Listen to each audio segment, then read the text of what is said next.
లో ఈ పొగ వెళ్ళిపోవడం ఖచ్చితంగా 2-3 రోజులు హెల్త్ కండిషన్స్ మానిటర్ చేయాలని అక్కడ ఉన్న వైద్య సిబ్బంది పవన్ కళ్యాణ్ గారి కుటుంబానికి ఇచ్చిన సమాచారం మేరకు సేఫ్గా ఉన్నారు.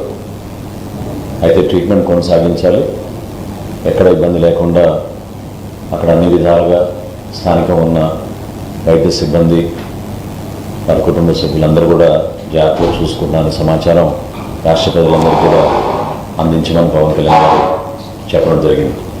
ఈ సందర్భంలో దేశవ్యాప్తంగా చాలామంది మన రాష్ట్రం నుంచి కూడా అనేక నాయకులు, గౌరవ ముఖ్యమంత్రి గారు, భారతదేశ ప్రధాని నరేంద్ర మోడీ గారు కూడా ఇంతకుముందే పవన్ కళ్యాణ్ గారితో మాట్లాడి మార్క్ రికవరీ గురించి తెలుసుకోవడమే కాకుండా అక్కడ ఎటువంటి ఫెసిలిటీస్ కావాలన్నా స్థానికంగా ఉన్న హై కమిషనర్కి ఆదేశాలు జారీ చేశారనే విషయం ప్రధానమంత్రి గారు పవన్ కళ్యాణ్ గారికి తెలిపారు. మనస్ఫూర్తిగా ప్రధానమంత్రి గారికి జనసేన పార్టీ నుంచి, మా పార్టీ అధ్యక్షుడు పవన్ కళ్యాణ్ గారి నుంచి ఆయనకి ప్రత్యేకంగా ధన్యవాదాలు. ఈ విధంగా స్పందించి క్లిష్ట పరిస్థితుల్లో కుటుంబానికి అండగా నిలిచినందుకు ప్రధానమంత్రి నరేంద్ర మోడీ గారికి, రాష్ట్ర ముఖ్యమంత్రి చంద్రబాబు నాయుడు గారికి మనస్ఫూర్తిగా ధన్యవాదాలు తెలుపుకుంటున్నాను.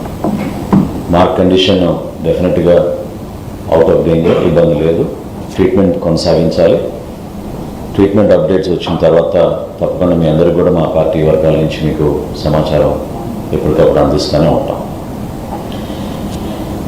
ముఖ్యంగా ఈరోజు ఢిల్లీ పర్యటనలో భాగంగా ఉదయం food corporation of India managing director Ashutosh గారిని కలిసి ఖరీఫ్ మాసంలో ఏ విధంగా రాష్ట్ర వ్యాప్తంగా 37 లక్షల మెట్రిక్ టన్నుల ధాన్యం కొనుగోలు చేశాం, రైతాంగానికి 8,300 కోట్ల రూపాయలు 24 గంటల్లోపే చెల్లించిన విధానం గురించి ఆయనకి వివరించడం జరిగింది.